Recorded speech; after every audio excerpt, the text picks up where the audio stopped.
একসময় ফতুল্লার এই বাড়ি মুখর ছিল ওসমানী পরিবারের কর্তাদের গর্জনে। নারায়ণগঞ্জের রাজনীতির নিয়ন্ত্রণ হতো এখান থেকে।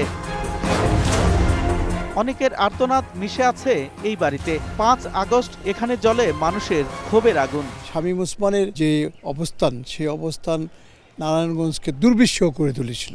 ওসমান পরিবার নারায়ণগঞ্জের মানুষের জন্য একটি অভিশাপ। তাকে রীতিমতো নারায়ণগঞ্জের গডফাদার বলা হতো। সে মাফিয়াদের ডন ছিল। আমরা দেখতে পাই নারায়ণগঞ্জে কিশোর গ্যাং, সেই কিশোর গ্যাংয়ের অন্যতম শেল্টার দাতা, তাদেরকে রেখেছিল ওসমান পরিবার। সেখানে এখন শুনশান নীরবতা। পোড়া বাড়িতে মানুষের ক্ষোভের প্রকাশ স্পষ্ট।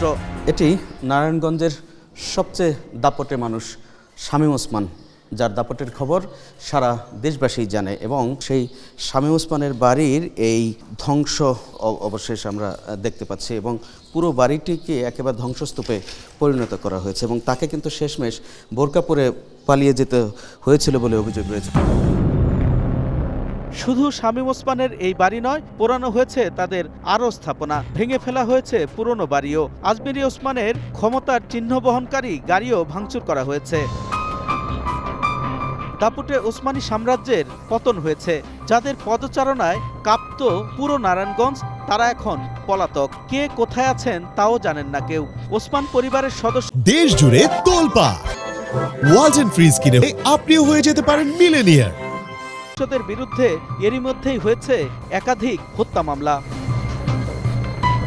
নারায়ণগঞ্জে ওসমানী সাম্রাজ্য প্রাসঙ্গিকতা হারিয়েছে। বিষয়টি টের পেয়ে এরই মধ্যেই সম্পদ বিক্রি শুরু করেছে পরিবারটি। 24-এর শেষের দিকে ওনারা বাড়ি বুঝায় নিছে, এটাই আমি জানি। বিশাল বড় পুকুর, পাশে যে দুটা বিল্ডিং, এই দুটা বিল্ডিংয়ে এমডি স্যার, আমাদের এমডি স্যার মনিরুজ্জামান সাহেব কিনেছে। পলাতক থেকেই শহরের রামবাবুর পুকুর পাড়ে আলিশান 3টি বাড়ি বিক্রি করছে সেলিম ওসমান। আরও সম্পদ বিক্রির প্রক্রিয়া চলমান। সবশেষ একটি ক্লাবের গল্প, নারায়ণগঞ্জের রাইফেলস ক্লাব। এটি একসময় ওসমান পরিবারের দখলে ছিল। শহরের কেন্দ্রস্থল চাষাড়ায় অবস্থিত নারায়ণগঞ্জ রাইফেলস ক্লাব। এটি একসময় শুধু শুটিং প্রতিযোগিতাই নয়, এই ক্লাবের ক্রিকেট টিমও সারা দেশে নাম কুড়িয়েছিল। কিন্তু ধীরে